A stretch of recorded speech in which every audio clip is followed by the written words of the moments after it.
Hello, and welcome to the seventh in the series of the lectures on scanning probe microscopy of electronic and ionic transport. So in this lecture, we are going to talk about the dynamic IV measurements. And this includes the development of the IV spectroscopies on the mixed electronic ionically conductive materials, or MEX, the exploration of the electrochemical effects during the IV spectroscopies, the combined IVZ spectroscopies and IV and IVZ mapping of ionic conductors. We are going to explore the feedback in the IV measurements, including the amplitude and the frequency feedback, the environmental effects and the mechanism for tip-induced electrochemical reaction, and talk about the multidimensional IV spectroscopy such as Fork IV, including the environmental effects and the Fork IV on the atomic level, and the dynamic IV spectroscopies. So in the previous lecture, we talked about the IV measurements on the classical materials. So classical semiconductors or uh, metals or metals where nothing happens as the result of the current flow from tip to surface. So nothing in the sense of electrochemical reactions. Now, we are really interested in understanding the electrical and electrochemical phenomena in the mixed electronic ionic conductors and the pure ionic conductors. So the example of the mixed electronic ionic conductor, let's look at the example of the transport mapping. And so first, let's just do the general characterization of this material using the technique of the electrochemical strain microscopy. So the ESM is described in detail in the ESM lecture, and it's very similar in the implementation in the piezo response force microscopy. And basically, this techniques gives us an idea about the reversible electrochemical phenomena on the material surface. And this is the example of the surface topography of the ceria oxide film. As you can see, it is pretty flat. The roughness is of the order of nanometer. This is the resonant frequency of the cantilever, so it's pretty constant, we don't see much. And this is the example of the area of the ESM loop. So at each spatial location, we measure this hysteresis loop, and this hysteresis loop gives us the measure of the electrochemical activity of the sample surface, and we plot the area under the loop like a map. And as you can see, the surface is actually fairly uniform. Now, the question becomes, can we understand the reactivity of the surface? So let's do the same experiment, but apply a slightly higher bias. And one thing that we will notice that if we apply a strong positive bias to the sample surface while we scan the tip in contact with this, and then they image the surface afterwards, we start to see that we form the protrusion on the surface. So there is clearly an irreversible electrochemical process. In fact, we can take this region and do the cross-section using the FIB and image this material using the scanning transmission electron microscopy and even do the EELS mapping of the oxidation state. And we can see that the material got deformed and partially reduced during these measurements. So the question is twofold. First of all, what is this irreversible electrochemical reaction?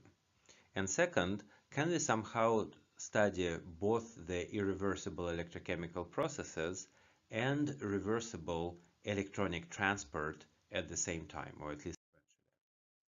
So let's start with this one problem at a time. First is, what is this irreversible electrochemical process?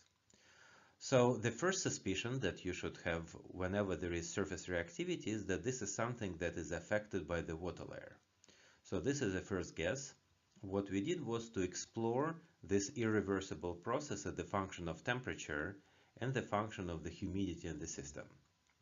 And as you can see, if we apply the bias to the surface at room temperature or 75 C, we form these particles, so they look like donuts. So the hole in the center is where the tip used to be. And if we do the measurements at the 150 C, then the surface remains stable, so there is no particle formation. In fact, if we plot the area or height of these dots as the function of temperature, we can see that they form most readily at room temperature, and they drop off to almost zero at about 100 degrees C. and then they don't form. At the same time, if we do the measurements as a function of the humidity, you can see that at high humidities they form, and at low humidities they actually don't form, which basically tells us that whatever is this irreversible process, it is mediated by the presence of the water layer. And in fact, water reactivity of CRA is one very well-known phenomenon. Now, this reaction actually was quite of a puzzle because Syria is close to the maximal oxidation state for the metal, and therefore we can assume that the material can easily reduce, but it cannot oxidize further. The interesting part of this experiment was that the reaction started for the positive tip polarity. So we normally expect that we need to have a tip bias negatively to reduce the material, but in this case it looks like the material gets reduced by the positively biased tip. So reaction goes in the opposite direction. And in fact we can prove that this is a reduction using the electron microscopy dataset. So what goes on? It turns out that the answer is actually indeed in the formation of the water layer. So if you put a water droplet in the tip, then the correct direction of the electrochemical reaction happens at the junction between the tip and the water layer.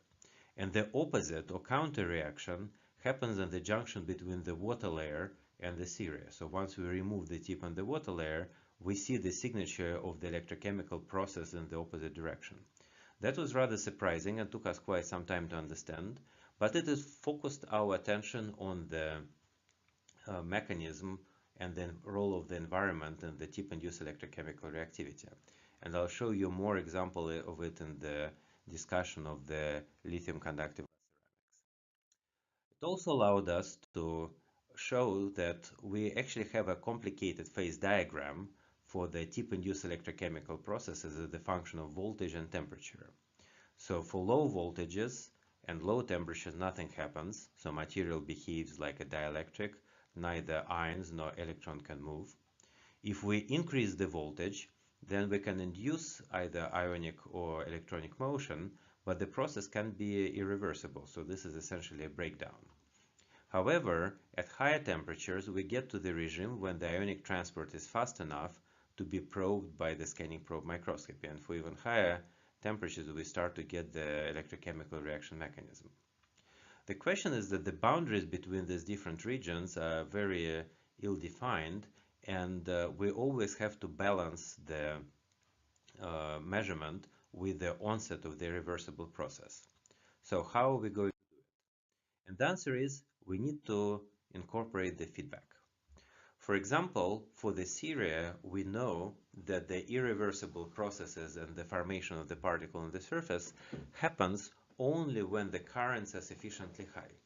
So what we told ourselves was that, look, if we want to study the conductivity in this material, we need to add a feedback, and the feedback will stop the voltage ramp when the current achieves the layer level of, in this case, 0.1 nanoamp. And this is the example of this measurement. So this is the surface of the material before the measurement. This is the surface of the material after the measurement. So you can see that it's exactly the same. There is no change in the topography, no reversible processes. And at each point in the sample surface, we get a collection of the positive and negative regions of the IV curve. And you can see that in all cases, we stop the bias ramp when the current achieves plus 0.1 nanoamp or minus 0.1 nanoamp. And in some points we stop it at 5 volts, and some points we stop it at 15 volts. In the negative direction, the curves are much more uniform, so it ranges from, say, minus 10 to minus 15 volts.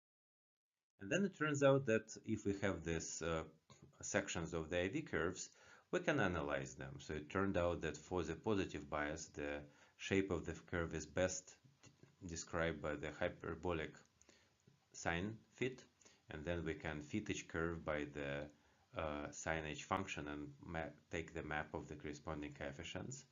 And for the negative bias direction, it's best described by the exponential fit, so we can fit each curve by the exponent and plot the corresponding maps. And it turns out that the size of the features in the positive and negative direction are roughly different, so they correspond to the different transport mechanisms. What's interesting that in the IV measurements, we see that the surface is not uniform, whereas in the ESM measurements on roughly the same region, the surface was rather uniform. So based on that, we concluded that the transport in this material is controlled by the interface between the film and the substrate rather than the properties of the tip surface junction. So you can read more about the studies in this series of papers. So this was the area that we studied in the great many details. So this is first set of papers and this is the second set of papers. And now with this tool, let's talk about the mapping electrochemical phenomena in the lithium ion conductive glass ceramic. So this material is not a mixed electronic ionic conductor. This is a pure lithium ion conductor. It should not have any electronic conductivity. And this ended up to be an extremely useful model system for this type of measurements because this glass ceramics was developed explicitly for the applications in the water oxygen batteries, meaning that is extremely stable with respect to the environment and atmospheric conditions. That's really unusual because most electrochemically active materials actually react with air rather aggressively. Secondly, this material contains a small number of piezoelectric but not ionically conductor aluminum phosphate regions, and that means that we have a very convenient internal standard, and then of course you can also buy it, which is even better. So this is the same example of the surface topography, the ESM, or if you will PFM amplitude, and resonance frequency and the Q factor of this material. So on the topographic image you see the number of grains as usual. On the ESM or PFM amplitude image, you can see that some of these grains are bright and the remaining of the grains is dark. So the bright grains are the ones that have a piezoelectric activity, and this is actually aluminum phosphate. What's interesting is that these are grains which have a lower resonance frequency in the resonance frequency image, and that means they are softer. And interestingly enough, on the topographic map, they look for the depressions. So due to the selective polishing, the softer regions form depressions. So the Q factor image in this case is almost useless because our amplitude is close to zero in most locations, so we don't have a reliable measure of the Q factor. But these three images give us some idea of what is the phase composition and the local properties in this ceramic. Now let's try to explore the electrochemical activity in this material. And similarly to the Syria, first we do it using the electrochemical strain microscopy. If we keep our measurement with the low bias window, so we don't apply that much bias to the tip, we can measure some hysteresis loops. They are not very stable and not very reliable, but at the same time we know that the surface didn't change much, and we basically measured some information about the ionic motion and ionic dynamic on the sample surface. However, if we start to increase the bias window during the electrochemical strain microscopy measurements, we start to detect the presence of the electrochemical reactivity. And what is shown on this slide is the way to do these measurements in the systematic fashion. So we apply the complex waveform to the tip, which is what we call the first order reversal curve waveform. In this case it's unipolar, so we go from 0 to -2 volts, then we go from 0 to 2.2 volts, then we go from 0 to 2.4 volts, and so on and so forth. So there is a linear envelope of the applied bias. And during this measurement we collect our band excitation ESM signal, and we trace the evolution of the resonance frequency during the measurements.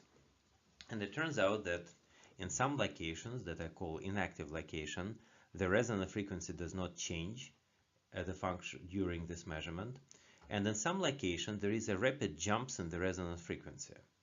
If we image the surface, then we see that at the locations where there is a jump, there is a formation of the particle on the surface. And here the natural guess is that the lithium ion conductor, the particle forms on the negative bias, so this has to be a lithium particle.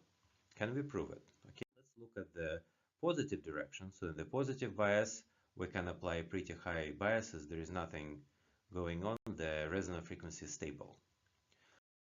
In fact, if we apply the bipolar waveform, when we have the excursion of the bias from positive to negative to larger positive to larger negative, we can also see the jumps, and the jumps always happen at the negative part of the waveform. So what it tells us is that there is an electrochemical process on the surface. This process is associated with the formation of the lithium particle.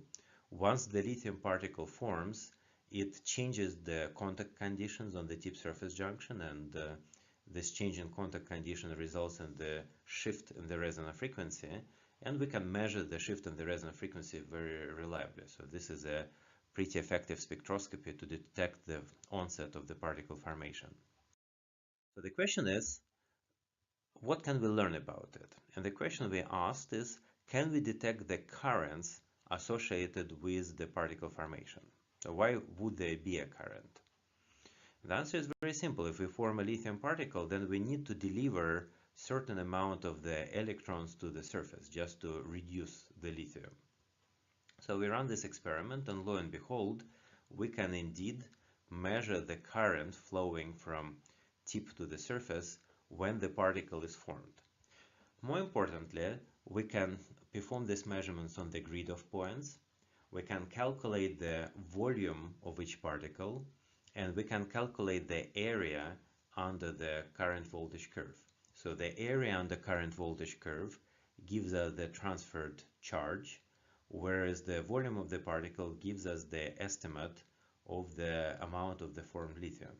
And if we compare the two, you can see that there is a linear correlation between the number of lithium atoms and the number of electrons, and the slope is actually very close to 1.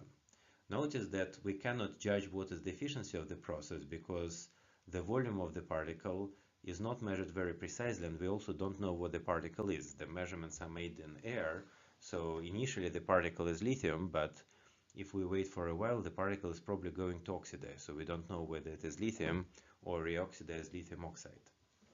So that was pretty interesting, and it told us that even on the non-conductive, bionically measured conductive materials, we can study the current voltage behavior, and in this case, the current is the Faraday current. Of course, we don't have a particularly high resolution, so these particles are huge. You really need to have a large volume of material reduced to measure the Faraday current, but it's possible. Question is, why is it not reversible? So we form the particle, but once we stop the process, the particle stays there, so it doesn't make any sense. We assume that the reason why it happens is that once the particle forms, it immediately oxidized by the atmosphere. So lithium is actually very unstable, especially if it is a micron particle of the lithium. So to check this supposition, we transferred our experimental setup in the glove box. So now we operate at the ppm level of water and CO2, and we repeat the same experiment. And lo and behold, now you can see that we have the regime where the particle forms. If we start to reduce the bias, the particle keep growing for some time, so this is a very characteristic kinetic effect.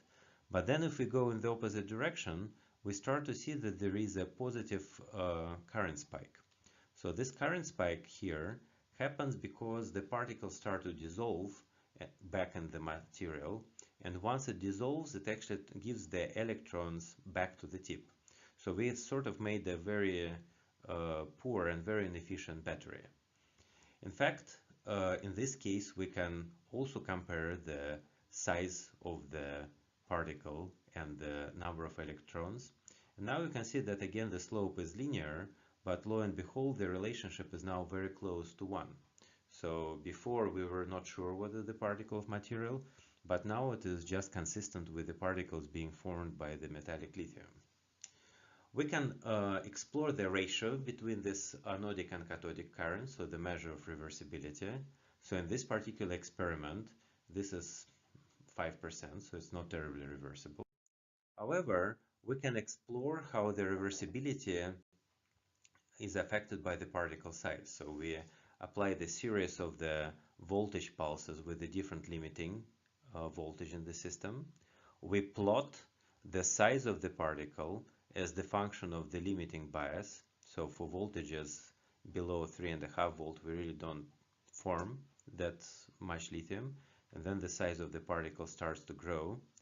And then we can calculate the reversibility, so the ratio of the cathodic to anodic charge, and we find out that when the particle is small, it's about 20-25% reversible, and when the particle is big, then the reversibility becomes much smaller and the particle essentially remains stable. So in principle, we can look at more complex behaviors. For example, we can also look at the effect of both voltage and the sweep rate. And it turns out that naturally, the longer we apply the bias, the bigger is the particle. And then we start to notice the interesting phenomenon that if the particle is pretty big, then the particles start missing. So for some reason, in some regions particles form, and some regions particles do not form. So that's interesting, and I'll talk about why this happens in a few minutes. Now,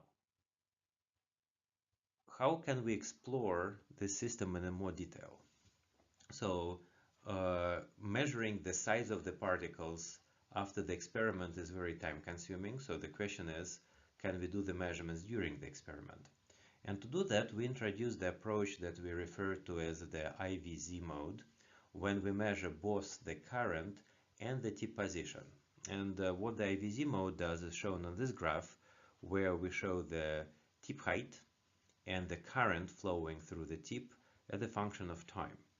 So here we start to sweep the bias. So for low biases, nothing happens. Then we have a nucleation of the particle. So we start to have the current, the Faraday current, flowing from the tip to the surface. And the tip is being pushed out. So when the particle forms, it pushes the tip outside of the surface. If we stop application of the current and start to go down, the particles start to dissolve. So the tip goes back closer to the surface. And at the same time, we see this cathodic peak when the particles start to dissolve and give the electrons back to the tip. So it turns out that if the process is irreversible, then we have only current peak corresponding to the formation of the particle, but we don't see the reversibility in either the Z of the tip or the current flow. So these combined IVZ measurements provide the information of the Faraday current flow and on the particle height inside the material. Now, let's get some insight into what is going on and what is the mechanism of the tip-induced electrochemical reactions. So notice that when we run these measurements, we observe the formation of the lithium particles as about 3.5 volts. And at the first glance, this value makes perfect sense. We don't even need to think about it. For example, we expect the reduction of lithium at about 3 volts, and another half a volt comes from the energy required for nucleation and for the IV drops inside the material. So this number that we get is very close to what we want to expect based on the reduction of the lithium. However, we know that in the macroscopic case, the electrochemical process must always satisfy charge and mass balance. So what I mean by that is that if we have reduction on one electrode, there should be oxidation of this ionic species on the counter electrode. So the total number of atoms in the systems has to be balanced, and the total number of electrons in the system has to be balanced. So we know that in this case we observe the formation of the lithium particles under the tip, and the natural question is where is the counter reaction? And the counter argument can be, look, this lithium particle is very small. This is just 10 nanometers. So would it be enough to say that there is a counter reaction somewhere, and this counter reaction does not affect our forward process? And it turns out that this is absolutely wrong, and that was a very big supposition, and that it just doesn't hold. So in the scanning probe experiment, similar to the macroscopic classical electrochemistry, having a well-defined electrochemical counter reaction is extremely important to get reproducible and even meaningful results. How do we know that? So let's assume that we perform our measurements in the air and we measure the reduction bias for the given counter electrode of about 2 volts. So in this particular case, the measurements was actually performed without any counter electrode whatsoever. So what happens if we take this sample and put it in the glove box? So if we just put the sample in the glove box and do the measurements, we see that the particles form at about -2 volts. If we wait for 2 hours, interestingly, the particles start to form at -5 volts. So the bias for the onset of the particle formation shifts to the more negative biases. And if we wait for 24 hours in the glove box, all of a sudden particles start to form at close to -10 volts, and the process is much more abrupt. So once we achieve some critical value, the particle just pops into existence. It's no longer slow and controlled process. So what goes on? Clearly, the only thing that changes when we put the sample in the glove box is that in the air the surface was covered by water layer, and in the glove box this water layer will slowly evaporate. So clearly the water is a part of the process. So this is our first. Our second clue is playing with the bottom electrode. So as I mentioned, for normal bottom electrode, so we just put our sample and use the silver print to connect it to, say, copper, the lithium reduces at about 3.5 volts, which is very close to the thermodynamic potential for lithium reduction. So the question was, what will happen if we take our sample and put it on the lithium bottom electrode? And if you're scanning probe microscopist, you will say that nothing should change because our particle forms on the tip surface junction, which has the characteristic size of order of a few nanometers. Our counter electrode is about 2 millimeters away from our tip surface junction, and it's much larger. So I would assume that this counter electrode should be about as relevant to my reaction under the tip as the moon is relevant to chemical reaction in the lab. It is really that far. And it turns out that that's absolutely not true. If we put the lithium bottom electrode and do the measurements in the glove box, lithium start to form at -0.5 volts. And for the electrochemist, it makes perfect sense because on the copper electrode, we have the forward reaction, reduction of lithium, and we have a counter reaction, dissolution of copper. And the electrochemical potential here is close to 3 volts, so it depends on the state of lithium. However, if we put the lithium bottom electrode, it's no longer reduction of copper, it's actually electroplating. We dissolve the lithium under the bottom electrode and we reduce the lithium under the tip, and the potential in this case is just a half volt, which is required to nucleate the lithium particle and transport it throughout the material. And what's interesting that we have some reaction process even if we use the glass electrode, but if we do the measurements very carefully and in the glove box, then our reaction is different. Our particles end up being very small and our biases are really, really large. It's kind of -8 to -10 volts, which means that the process is extremely unfavorable. So the bottom line is that in the SPM-based experiment, the electrochemical conditions needs to be satisfied.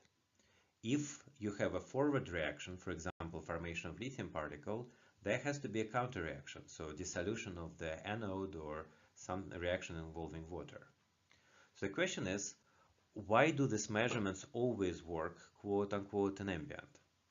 And the answer is that in air, the bottom electrode doesn't matter because there is always sufficient water layer on the surface, which is reactive and provides ample capacity for the electronic transport. So our reaction happens under the tip, the counter reaction happens somewhere on the surface, and this reaction is basically controlled by the atmosphere and the water, nothing else. If we do measurements carefully in the glove box or ultra-high vacuum, then our bottom electrodes controls the electrochemical process. So the reduction of lithium of just 1 nanoparticle of size of few nanometers, the potential would be controlled by the counter electrode, which is 2 millimeters away, and it changes from minus 0.5 to minus 3.5 if we change this bottom electrode from copper to lithium. So it makes a perfect sense for electrochemist. This is a little bit counterintuitive for the scanning probe microscopist. The good thing, it means that we can do the quantitative electrochemical experiments in SPM because we have a proper electrochemical control. So interestingly enough, we can have the anomalous cases. For example, for the good electronic conductor, the counter-reaction zone can be directly below the tip if the material can change the composition. So this cathode-anode pair is realized directly below the probe. And in a very special case, like example of the series that I showed in the previous segment, the reaction of the right side happens in the water droplet and the counter reaction happens in the material. So from the external observer, once we remove the tip, it looks like the reaction went in the opposite direction. So this is rather remarkable, and we saw the multiple examples of the role of the atmosphere on the IV and the electrochemical measurements. So again, the great thing is that it means we can study the electrochemistry of the tip surface junction. The not so great thing is that we really need to control our gaseous environment because this is a participant in the process. Now, are there other considerations that we need to take into account? Yes, there are. So for example, we know that the amount of lithium in the material is finite. And the lithium has this is a very good ion conductor, but it's still not infinitely good ion conductor. So the experiment you see here is the example when we run multiple lithium particle formation experiment on the periphery of the square, and then we start to move in and then inner, and inner, maintaining the same conditions for the lithium reduction. What you can see that once we started the experiment, we form a large amount of lithium, and once we get closer to the center of this square, the amount of lithium becomes much smaller. And the reason why it happens is because once we formed the lithium, we actually depleted the material, and it becomes progressively more difficult to reduce lithium inside this material. There is just not enough left. At the same time, if we wait for some amount of time, for example, overnight, and then the repeat experiment in the center or away from this region, we can see that we start to nucleate the lithium particles again. And again, this happens because the material becomes progressively depleted. What's interesting is that once the material is depleted, the process becomes much more reversible. So the ratio of anodic and cathodic process becomes much higher once the material is depleted. So it's more difficult to form the particle, but once the particle forms, it dissolves back into material more readily. So this is kind of interesting. So you can read about this experiment and this series of work primarily by Thomas Ruda, but also Amit Kumar and Yoon-Seok Kim. Now, what about the nanobatteries? So when you work with the ferroelectric materials, there are two ways how you can study electrochemical activity. One is the bare surface, another is on the top electrode. So it turns out that we can do the same type of approach with the lithium ion conductor. So we can take a material, we can deposit a small gold electrodes. This is how they look under the electron microscope. This is where we zoom in, and this is the AFM image. So the electrode is about 5 microns. Then we can get an idea of the structure of this material. So we can look at the cross-section after depositing the protective carbon layer, and then doing FIB cross-section and looking under the electron microscope to have the idea of the gold layer thickness and the LHCGC composition.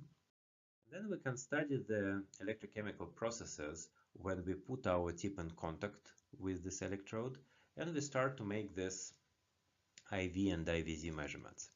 And the idea here is that if we do measurements in surface on the ambient environment or even in the glove box, the process is largely reversible. So we form the lithium particles, but after they form, they rapidly oxidize or react with the substrate, so they don't want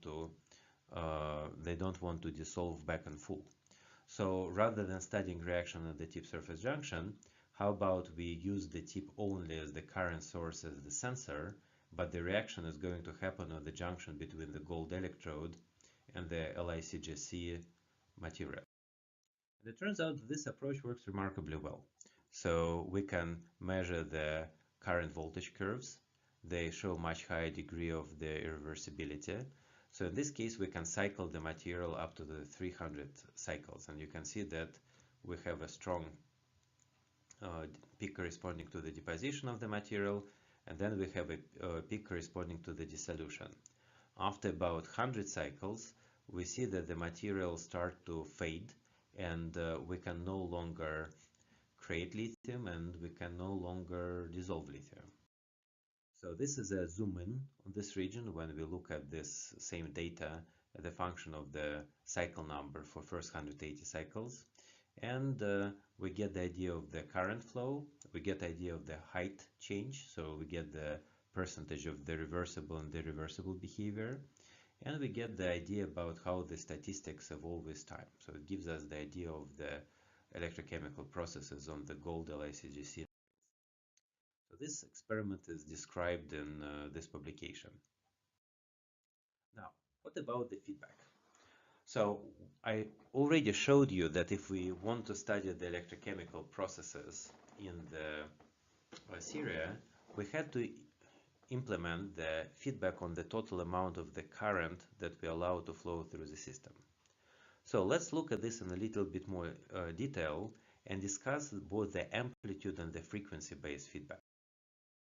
So the idea here is the following, that if we want to study the electrochemical processes, we can do it either through the current, the Faraday current associated with the electrochemical process, or we can study it through the strain and volume changes that we detect through the height and the tip.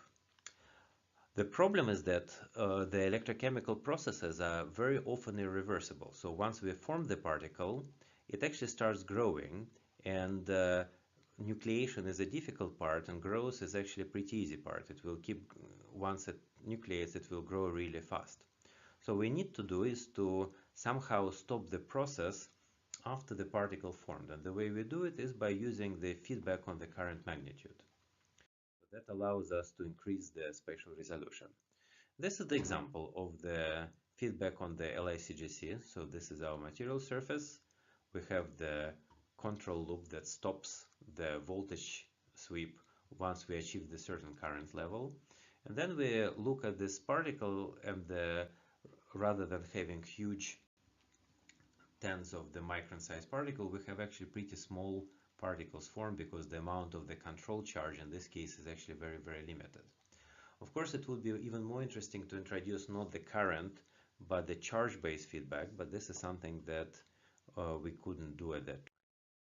And it turns out that if the particles are small, that means that we probe a relatively smaller volume of the material, and that allows us to map the electrochemical activity with the higher resolution. So this is the example of the LICGC surface, topography before, topography after, so we formed particles everywhere, and the cutoff voltage. So it tells us how much voltage did we have to apply at each point in order to create the nanoscale particles. And as you can see, in most of the surface, we had nucleation at about 3.5 volts, and in some locations, we have to apply considerably higher voltages. We also start to see that there is a considerable changes in the electrochemical behavior on the boundary between the particles of the aluminum phosphate and LICGC. And in fact, we were able to understand this behavior simply from the analysis of the electrostatics of the junction between the tip aluminum phosphate and LICGC. So due to the difference in the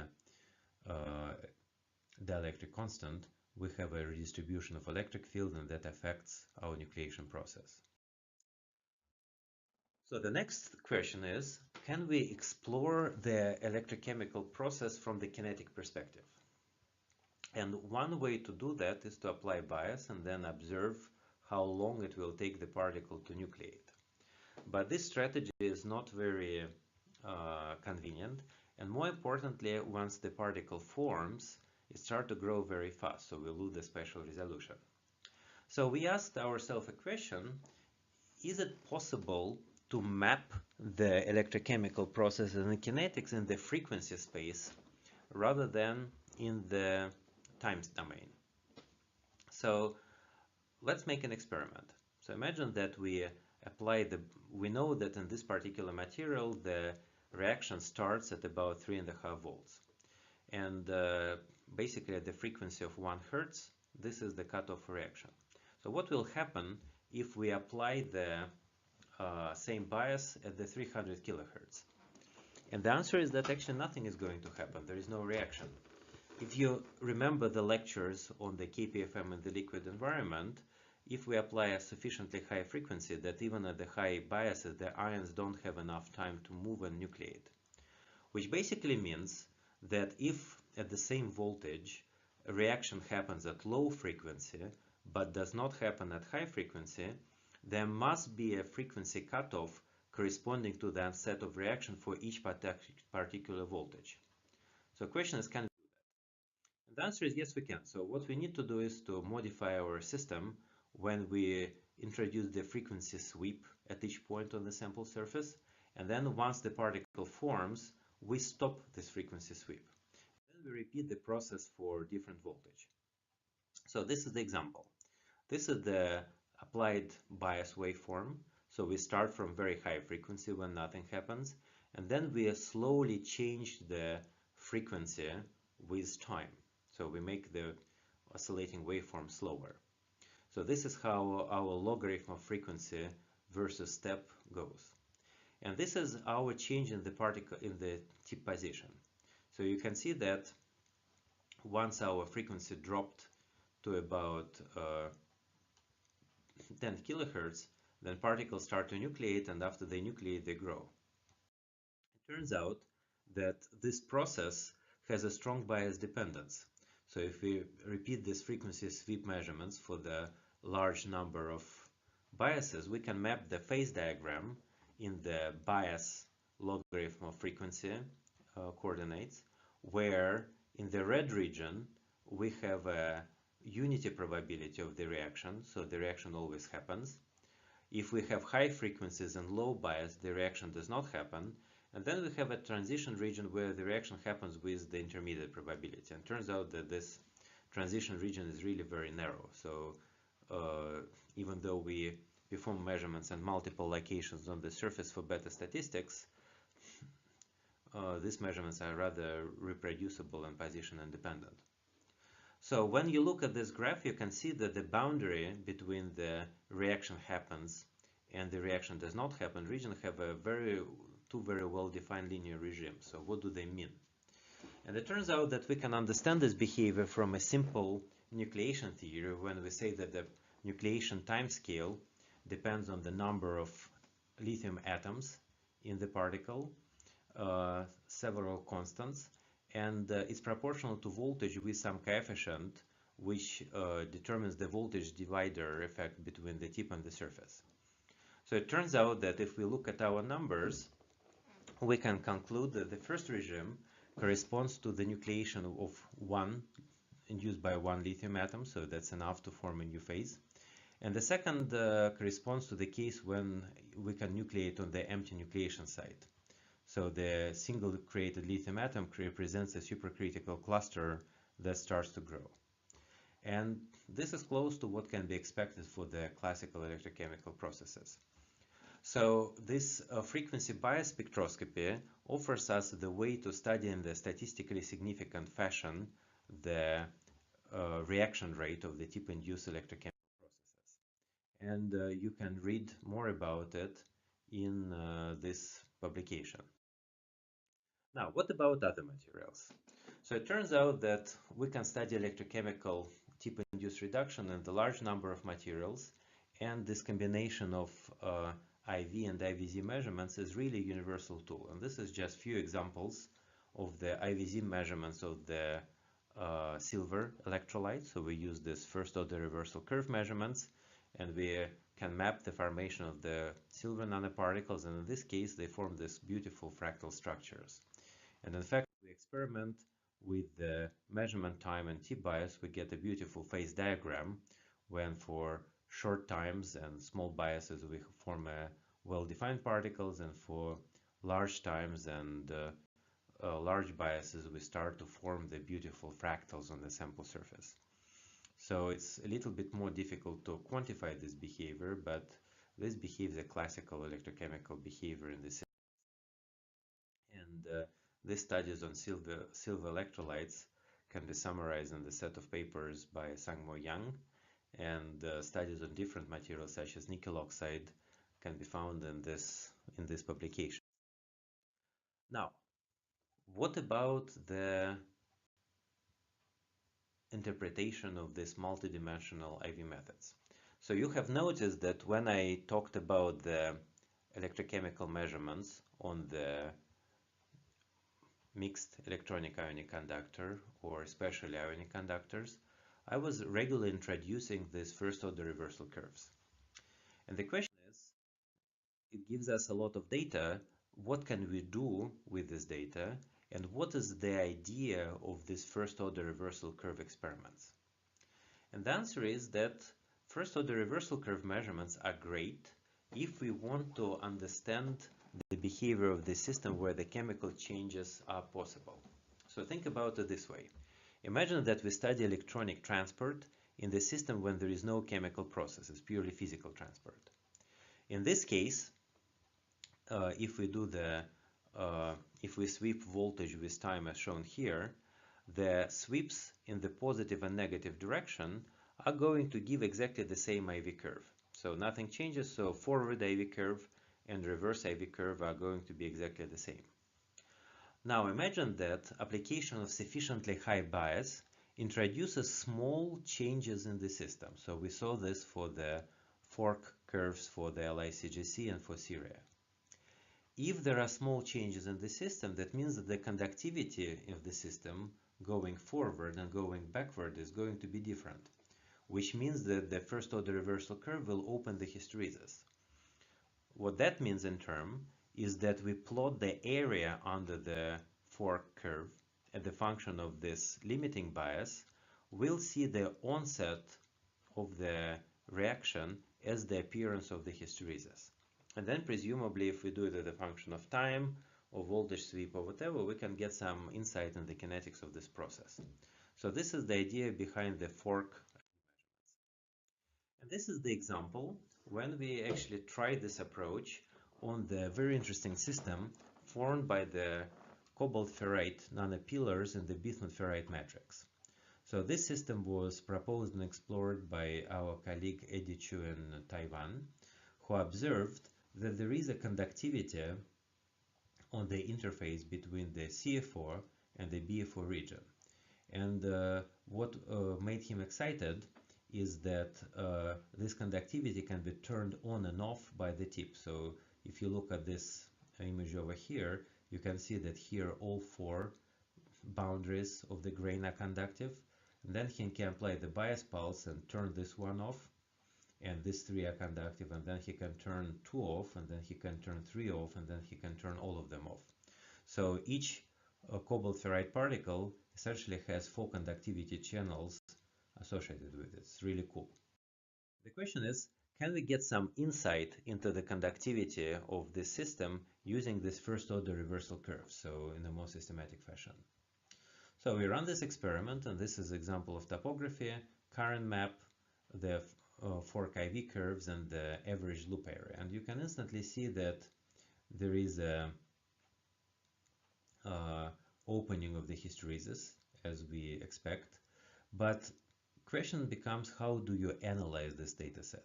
So the fork IV is a 4-dimensional measurement. So we have 2 spatial dimensions, x, y, and we have 2 parameter dimension, voltage and the limiting voltage. So one way to look at this data is by looking at the cross sections. So we can have a slightly different region on the surface. We can look at the current maps at different voltages. And we can look at the fork IV loop area maps and the different voltages. And we can indeed see that the hysteresis is primarily concentrated on the boundaries between the one phase and another phase.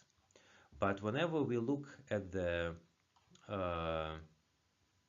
cross sections, we have very high noise levels. That's inevitable. If we have a 4-dimensional data set, then any cross section gives us data with a high noise. At the same time, we start to average the data, then we lose either spatial information or we lose the energy information. Of course, I can do averaging based on the specific regions. For example, I can average of the four curves within the grains and within the matrix between the grains.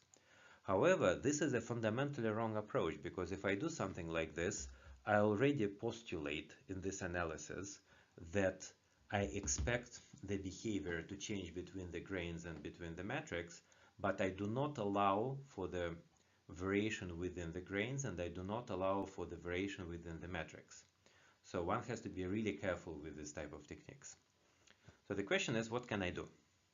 And the idea is to use the machine learning and the big data methods. And simplest of these methods is so-called the k-means clustering, when we try to take our data and separate it in the small number of clusters with most likely behavior within the cluster and largest difference between them. So we did it for this data set, and it turns out that in this case the k-means clustering doesn't work particularly well. It basically separates the data based on the level of conductivity.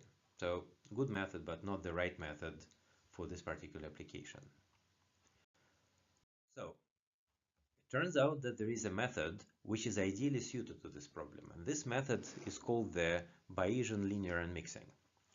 So basically what this method does, it allows to separate the data into the linear combination of the n members or characteristic behaviors and the loading maps, which is the spatial distribution of these behaviors.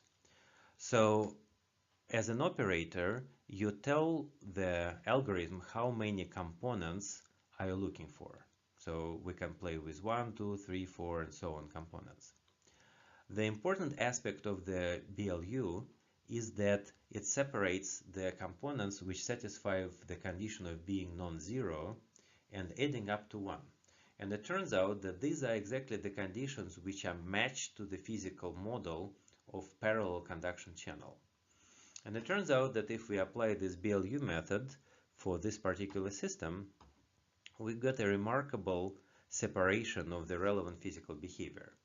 So with a little bit of the experimentation, we found that the optimal number of components in this case is actually 4. So the first component is basically the ohmic conductance within the grains. The second component is actually non-ohmic conductance within the grain. What is remarkable is that, as you can see, the same grain as shown here will have a complex structure when it has the periphery, which is ohmic, and the central part, which is actually non-ohmic. So other grains have a different balance between the ohmic and non-ohmic behaviors. And this is exactly the reason why I was saying that imposing the a priori condition that we average within what grain in the matrix is wrong, because if we do this, we will never be able to find this type of behavior. So it requires the unbiased multivariate statistics to explain it. Then we find the component corresponding to simple low conductivity. So this looks like nonlinear conductance, but practically it's 0, which is matrix. And then we find that the component that has a hysteresis is concentrated only on the boundaries between the cobalt ferrite and bismuth ferrite phases. And then it turns out that if we want to change the number of the Bayesian components, then only these components keeps being separated in larger and larger number of subcomponents. So this is a kind of physics of this interface. So why is it interesting? It is interesting because we get insight into the behavior of the material in the unbiased fashion. So we can repeat this experiment and, for example, take a different region and try to separate the data and get exactly the same type of behavior. So we learn that hysteretic components are only on the interfaces, and the conductance within the grains and matrix is pretty much. The reason why it matters is because in this particular case, the data analytic model is exactly matched to the picture of the transport through the multiple conductive channels. So this is where the non-negativity and additivity to 1 is set. The next step we can do is to look at this Bayesian end members and try to feed them to specific physical models, for example, using the Fowler-Nordheim, Poole-Frankel, Schottky, Mott-Gurney, or Child's law. And in this particular case, this was done manually, and we found that some components can be well described by specific models, and some other components give a totally unphysical number values of the parameter, which basically tells us that the next step in this analytic would be the use of the Bayesian inversion models that allow us to see which model can likely be the fit for which type of behavior. So now, as the summary, we have a pretty interesting workflow when we start with the physical model that assumes the parallel conduction channels. We do this first order reversal curve IV measurements. We use the statistical analysis to separate it in statistically significant phenomena without making any assumptions beyond those imposed by the charge conservation. And then we can feed those for the physical models and establish the nature of these individual conductive mechanisms. And it turns out that it works for fork IV, but as you saw in the previous lecture, it also works for other techniques such as STM and STS. So it's remarkably powerful. In this particular case, we use the same approach to study the effect of the environment on the fork IV measurements. So we run the same measurements in the ambient environment. So this is the first row of the loading maps and the first set of curves. And we run the same type of measurements in the vacuum environment. And interestingly enough, we noticed that the hysteretic component exists only in ambient. So it's somehow mediated by the reaction of the junction between the triple phase boundary between the CFO and BFO phases. Once we go in vacuum, this reaction disappears. So speaking about the role of an condition. And again, we can play with the number of the components and sort of get a confirmation for this type of behaviors. You can read more about fork IV measurements and the environmental effects on the fork IV. Now we can talk a little bit about what is the resolution limited fork IV. And it turns out that fork IV can be extended to the atomic level. This is the illustration of what we are talking about. So if we assume that the basic principles that if we go forward and backward in voltage and current in the same, it means that there are no chemical change under the tip. Well, guess what? We can measure the IV curves also in the STM environment. And in this case, the changes will happen on the atomic level. So this is the example when we have the atomically resolved image of the lanthanum-strontium manganite.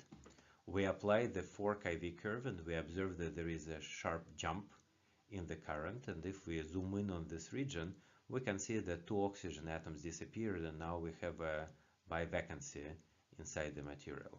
So this is actually pretty cool. This experiment is very time consuming because you need to recondition the tip after each unsuccessful experiment, but it shows that the fork IV is actually extendable to the level.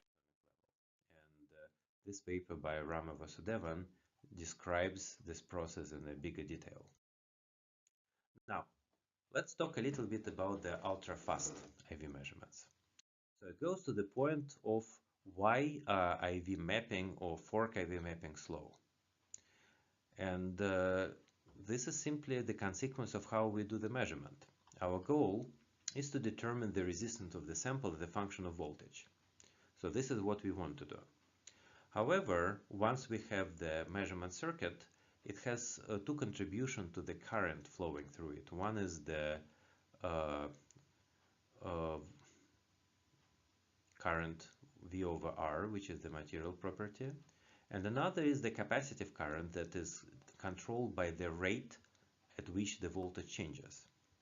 So if we change the voltage in the stepwise manner, the current detected by the external circuit will go like this. So this is just a capacitive drop. So in most cases, we do the measurements by averaging over long enough time that this capacitive drop is irrelevant. And this is a well-known example that if you run your current voltage amplifier very high, very fast, then instead of the nice IV curve, you start to have a curve which becomes more like an ellipse, and then the faster you drive, the more round this ellipse becomes. So this is well known. question is, can we do something with it using the proper mathematical tool? And it turns out that we can. So the approach to deal with this problem was suggested by Cody Law, who is an expert in the Bayesian mathematics.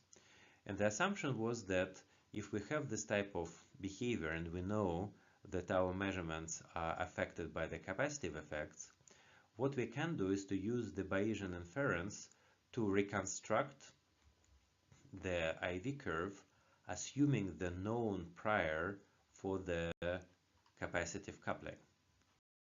So we realized this type of measurement, and this is the example of the IV measurements on the system of the PZT capacitor. So these capacitors have ferroelectric switching, but they also have the leakage current. So what we can do is to do the classical IV measurements when we put the tip at each point, measure the IV curve and do it pretty slowly, and then we can map the, say, current at minus 5.6 volts. And you can see that two of these capacitors have leakage, and as you can imagine, the current is uniform within the capacitor because this is, after all, is metal, and other capacitors don't have leakage. The problem is that this measurement is very time consuming, so it took us 2 hours to take the measurement of this grid.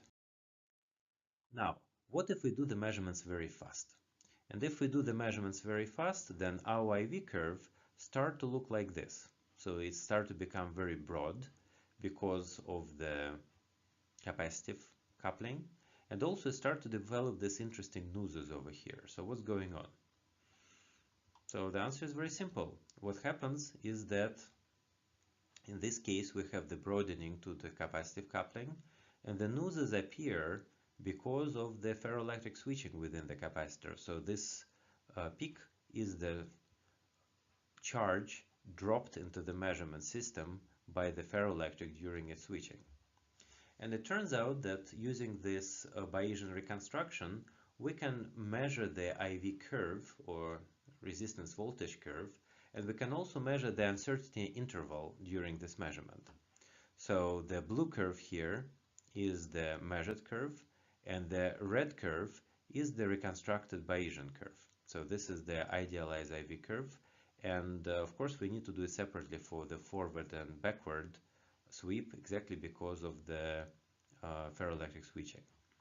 At the same time, if we do this reconstruction on the bare film, we see that the experimental measurement is just ellipse and the reconstructed curve is just 0. And the nice thing about the Bayesian reconstruction is that it gives us the reconstructed value, and it also gives us the essentially uncertainty interval inside these measurements. And this experiment is very fast, so we do it in just 15 minutes, and we do it with a much higher density of the points. And the nice thing is that we can reconstruct not only the leakage current, but we also can measure the total polarization charge in this system.